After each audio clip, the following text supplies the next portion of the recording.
Usapang investing. Alam mo ba na meron tayong 4 golden rules pagdating sa investing? And kung hindi mo pa alam, tara pag-usapan natin. Number 1, invest early. For example, nag-invest ka ng 10,000 at the age 25 and nag-grow siya with the annual rate of 8%. At age 40 mo, meron kang 217,000. That's after 15 years na hindi mo ginagalaw yung pera mo. Try compute natin using TVM or time value of money. So itong Excel sheet na to is basically what I use when discussing to my clients. So ito, length of investments, initial investments, meron silang additional and gaano kadalas yung additional nila and yung annual interest rate. So kung maglalagay tayo, sinabi natin for 25 years old and length ng investment niya is up to 40 years old. Then initial investments niya is 10,000.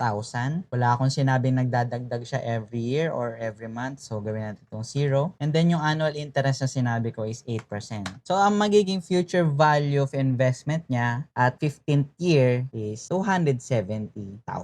Siyempre, that's considering na 8% ang rate of return mo annually. Golden rule number 2, invest regularly. Same scenario, imagine magi-invest ka ng 10,000 pero gagawin mo siya annually. And let's say gagamitin mo siya for retirement mo. So kung regularly ka magi-invest until the age 55, ito yung computation natin, 30 years ka magi-invest, meron kang 1.2 million. Hindi ba malaking bagay yun na 10,000 lang ang ini-invest mo kada taon pero ganun yung magiging result? Yun yung power kapag maaga ka nag-invest and lagi mo siyang ginagawa. And complementary pa to sa ating rule number 3, which is invest long term. Kasi kapag long term ka nag-invest, ini-eliminate mo na yung mga short term volatility. Isa pa, tinitake advantage mo yung power of compounding interest. Kaya exponential talaga yung growth ng pera mo kapag long term ka nag-invest. And golden rule number 4, diversify your investment. Meron nga tayong kasabihan na do not put all your eggs in one basket. So para ma-take advantage mo yung growth sa lahat ng asset class and para ma-minimize mo yung losses sa mga short-term volatility, matuto kang i-diversify yung investments mo. So kung gusto mo pang matuto pagdating sa investing, meron akong gagawin na money management workshop sa September. And para up to date ka, sali ka sa Facebook group ko na Hustle District para updated ka din sa mga news pagdating sa investments and finance. So yun, I hope may natutunan ka. Yun lang.